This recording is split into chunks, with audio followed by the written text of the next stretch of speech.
From Vladivostok tonight, Russia's far eastern port city has once again become the stage for a high-stakes diplomatic and economic performance.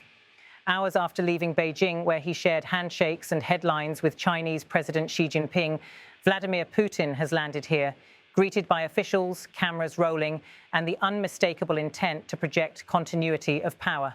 His arrival is not merely a logistical step in his travel itinerary, it is a calculated statement. The images released by the Kremlin show a familiar scene, the Russian president disembarking his plane, shaking hands firmly with local dignitaries before sliding into a black limousine that whisks him into the heart of Vladivostok. The symbolism of this moment cannot be overstated. For Putin, Vladivostok represents the frontier of Russia's pivot to Asia. Once a military outpost, the city is now recast as Moscow's window to the Pacific, facing China, Korea, and Japan across narrow seas. By coming here straight from Beijing, Putin reinforces a clear message that Russia's future, at least in his view, lies not in Brussels, Paris, or Berlin, but in the booming economies of the East. The Eastern Economic Forum, which he will address, was launched in 2015 as part of that pivot. Originally conceived as a trade and investment platform to attract foreign capital into Russia's neglected Far East, it has since taken on added urgency. In the wake of Western sanctions, intensified by Russia's war in Ukraine, this forum is no longer simply an economic conference. It is a geopolitical stage. It is designed to show that Russia is not isolated, that it has friends, markets, and strategic options beyond Europe. Putin's keynote speech, expected later this week, will almost certainly emphasize resilience. He is likely to declare that Russia has weathered Western sanctions, that its economy has adapted, and that it will continue to trade on its own terms. He will highlight deals in energy, infrastructure, and resource extraction, projecting a narrative of stability even as inflation, shortages, and capital flight remain visible in everyday Russian life.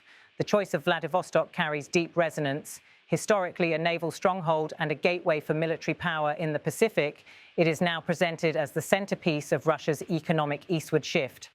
Its very geography speaks volumes, a city closer to Tokyo than to Moscow, closer to Beijing than to St. Petersburg. For decades, the Russian Far East has been sparsely populated and underdeveloped, rich in resources, but starved of investment.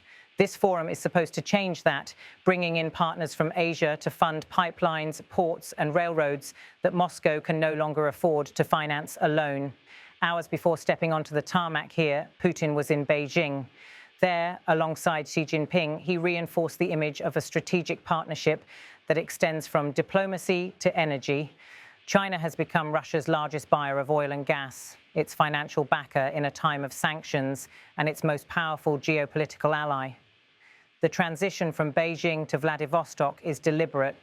It draws a straight line from the political embrace of China to the economic outreach Russia hopes to achieve across the Asia-Pacific.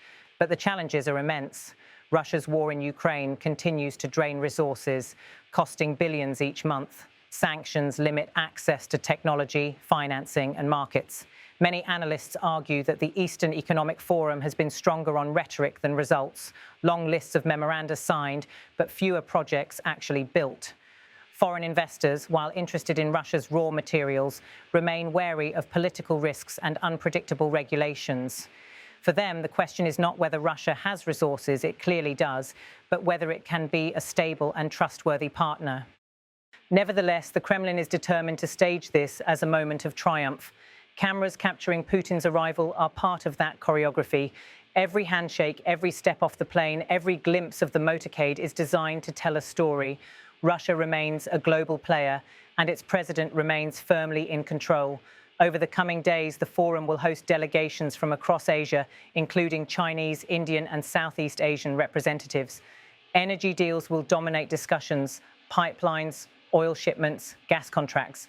Infrastructure will also be on the agenda, particularly projects designed to connect Russia's Far East more directly with Asian markets.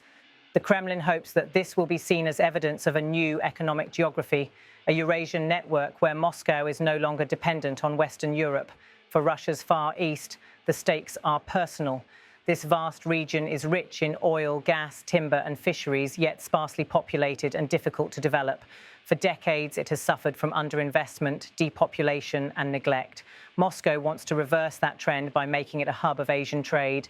But the reality is daunting. Poor infrastructure, harsh climate, and vast distances make development costly. Without foreign capital, especially from China, much of this vision may remain aspirational. And yet, in the Kremlin's narrative, that is precisely why forums like this one exist. They are stages, platforms for messaging, opportunities to showcase deals, and carefully produced images to reassure the Russian public. As Putin steps into his limousine and the cameras click, the message is clear. Russia is not alone. Russia is moving eastward, and Russia is building new alliances that bypass the West. In the end, this arrival in Vladivostok is about more than one man stepping off a plane.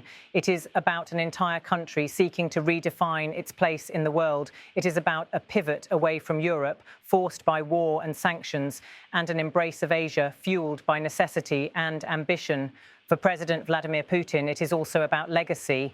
He wants to be remembered not only as the man who defied the West, but as the leader who tied Russia's destiny to the East. From Vladivostok tonight, that is the story being written. A story of power, defiance, ambition, and uncertainty. Whether the Eastern Economic Forum delivers concrete results or remains largely symbolic will be seen in the months ahead.